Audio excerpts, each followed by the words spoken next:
Hello दोस्तों, आप देख रहे हैं कहानी संचय। ये कहानी आपको कैसी लगी कमेंट करके ज़रूर बताएं और ऐसी ही कहानी सुनने के लिए हमारे चैनल को सब्सक्राइब करें। बहुत समय पहले की बात है। एक गांव में एक ठाकुर रहता था। ठाकुर का असली नाम संग्राम सिंह था, पर उनका यह नाम बहुत कम लोग जानते थे। ठाकुर साहब के नाम से ही वे अपने इलाके में प्रसिद्ध थे। ठाकुर साहब बड़े ठाट बाट के आदमी थे, खाने पीने के बेहद शौकीन।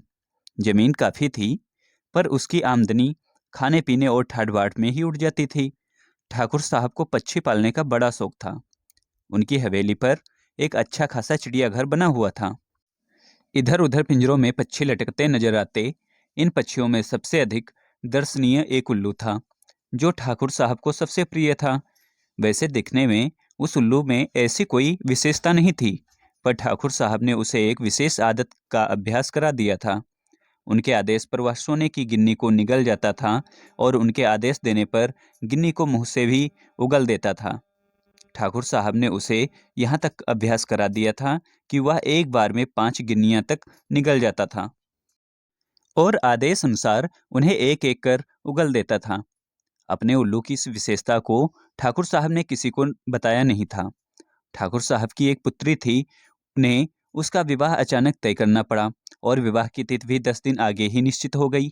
बेटी का विवाह सिर पर और ठाकुर साहब ठन ठन गोपाल। एक पैसा पास नहीं, समस्या विकट थी, पर वे घबराए नहीं। उन्होंने तय कर लिया कि बेटी की शादी निश्चित तिथि पर ही धूमधाम से होगी। उस गांव में एक जो ब्याज पर धन देता था, ब्याज भी कसकर लेता था और मूलधन के बदले में कोई ना कोई आभूषण गिरवी रख लेता था। ठाकुर साहब उसी साहूकार के पास गए और बोले, सेठ जी, मेरी बेटी का ब्याह सिर पर अचानक आ पड़ा है और आपके ही भरोसे मंजूर कर लिया है, कुछ मदद कीजिए। ठाकुर साहब की बात सुनकर साहूकार ने पूछा कि कितना रुपया चाहिए ठाकुर साहब। ठाकुर साहब बोले, यही कोई 10,000 से काम चल जाएगा सेठ जी। अब 10,000 तो उस जमाने में मैंने रखते थे। सुनकर पहले तो साहूकार चौंका, फिर कुछ सोचकर बोला, गिरवी रखने को क्या लाए हो ठाकुर साहब। गिरवी की बात सुनकर ठाकुर साहब चौंके, आश्चर्य से बोले, भाई लाया तो कुछ नहीं, मैं तो लेने आया हूँ, लेकिन क्या आपको मुझ पर विश्वास नहीं है जो ऐसी बातें कर रहे हैं। साहूकार ने दलील दी, विश्वास आप पर और आपकी नीयत पर किसे नहीं होगा, पर व्यापार में विश्वास से ही काम नहीं चलता है। लेन देन का काम अपने नियमों पर ही चलता है। यह सुनकर ठाकुर साहब कुछ देर तो असमंजस में पड़े रहे, फिर कुछ सोचकर बोले, ठीक है सेठ जी, मेरे पास एक बहुमूल्य चीज़ है। हालांकि उसे मैं किसी कीमत पर भी नहीं देता, पर बेटी का ब्याह करना है, इसलिए मजबूरी में ही उसे ही मैं आपके यहाँ गिरवी पर रख दूंगा। बहुमूल्य चीज़ की बात सुनकर सेठ के मुंह में पानी भर आया। उत्सुकता से बोले, ऐसी कौन सी चीज़ आपके पास है। ठाकुर साहब ने धीरे से सेठ के कान में कहा, एक उल्लू है सेठ जी, सुनहरी उल्लू। साहूकार चौंक कर बोला, उल्लू, सोने का उल्लू, कितने तोले का है। ठाकुर साहब बोले, सोने का बना हुआ नहीं, जीता जागता उल्लू सेठ जी। यह सुनकर सेठ हंसा और बोला, आप भी मजाक करते हैं ठाकुर साहब, मैंने तो समझा कि 20-30 तोले का सोने का उल्लू होगा। अब ठाकुर साहब ने फुलझड़ी छोड़ी, बोले, अरे सेठ जी, यह उल्लू सोने की एक गिन्नी रोज उगलता है। सोने की गिन्नी की बात सुनकर सेठ की आंखें खुली की खुली रह गईं। ठाकुर साहब समझ गए कि तीर चल गया है। वे अपनी बात पर और जोर देते हुए बोले, हाँ, सोने की गिन्नी, आप परीक्षा करके देख लीजिए। साहूकार मान गया। अगले दिन ठाकुर साहब उल्लू को 5 गिन्नियाँ खिलाकर साहूकार के यहाँ लाए। उल्लू को सामने बिठाकर कहा, उगल बेटा, और उल्लू ने एक गिन्नी उगल दी। दूसरे दिन भी ठाकुर साहब ने साहूकार के सामने एक गिन्नी उगलवाई और तीसरे दिन सेठ से कहा कि अब वे उल्लू को आदेश दें। उत्सुकता से भरा साहूकार बोला, उगल बेटा, और उल्लू ने एक गिन्नी उगल दी। सेठ का मन बल्लियों उछलने लगा। उसने तुरंत चांदी के 10,000 रुपये ठाकुर साहब के सामने रख दिए। ठाकुर साहब ने रुपए थैली में भरे और जाते जाते बोले, सेठ जी, आपके 10,000 जल्द ही लौटाकर अपना उल्लू ले जाऊंगा।